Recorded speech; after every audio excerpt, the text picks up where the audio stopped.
Entendí. No, me parece que es muy tarde y por ahí están las orejas un poco saturadas para plantear ciertas cosas que me hubiera gustado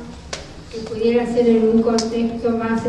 propicio para la reflexión y para la pregunta, aunque los que me antecedieron justamente creo que plantearon unas cuantas preguntas y bueno, por algo debe ser que en general se plantean al final, a los márgenes, pareciera que es como de la realidad dice cuando habla de los márgenes de la filosofía, lo que queda afuera, que se incorpora y puede trastocar y producir efectos. Pero bueno, no voy a transmitir esto en términos de intimidad, porque somos poquitos los que quedamos, tendría que tener un mate y esas cosas. No, lo que yo quería plantear era que en toda esta problemática acerca del cambio cultural que se está planteando, en general se ha soslayado el tema de la ideología, que me parece que no es casual que se haya soslayado, bueno, porque venimos recientemente de una época en donde se planteó el fin de las ideologías, de pronto esto se dejó de lado, se empezó a plantear no el tema de la ideología, sino se empezó a practicar, ¿no es cierto?, las ideologías, y esto además apareció en un contexto contemporáneo, que por supuesto coincidió con un montón de hechos históricos, que no me voy a poner a describir en este momento, pero que apareció como contrapartida de otro polo,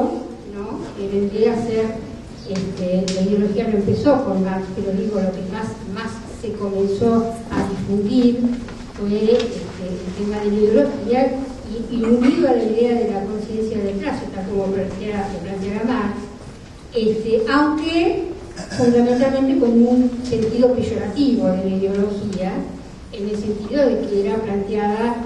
la ideología como aquel instrumento que tenía la clase dominante, capitalista, para encubrir sus intereses de clase y defenderlos, ¿no?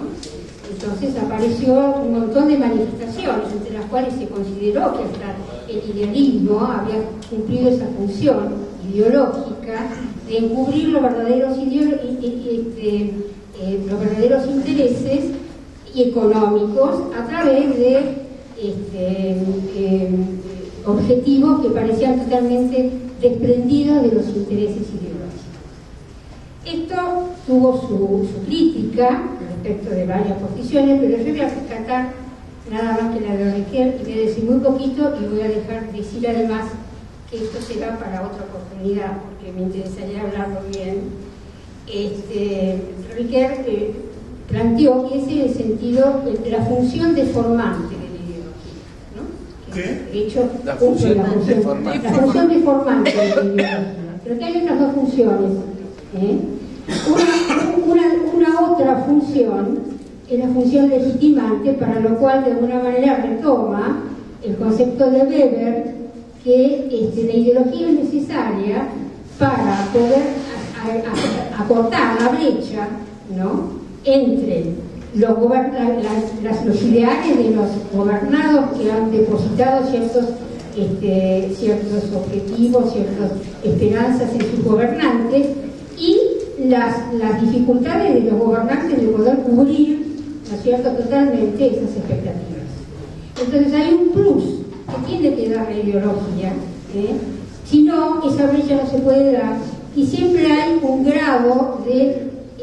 sensación de no cumplimiento con respecto a las elecciones de los gobernantes. Y otra función, que también habla de la ideología, que además de ser habla de una función que es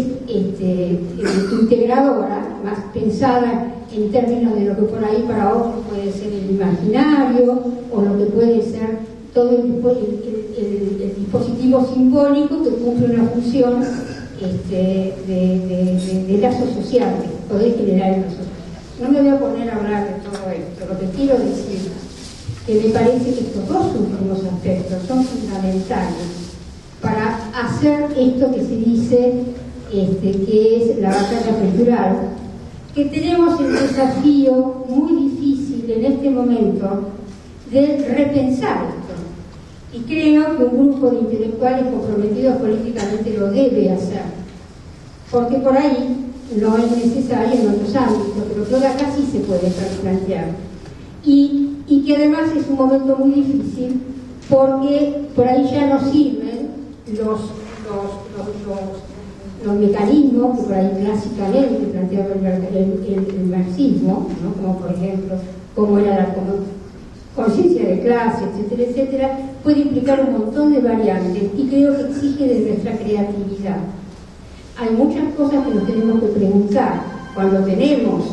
los medios en contra, que son un factor importantísimo de difusión ideológica. ¿Qué tenemos que hacer nosotros? Además de quejarnos por los medios,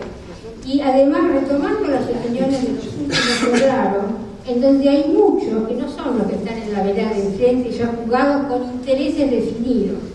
sino que hay muchos que por ahí no tienen tan claros sus intereses, que son factibles de modificar en función de este cambio ideológico y que nosotros vamos a tener que romper la cabeza para ver cómo lo hacemos. Dejo abierta la cosa acá, tengo algunas preguntas para hacer al respecto, cosas que pueden resultar locas, pero me parece que en este momento propicio, porque ya estamos al final y lo retomamos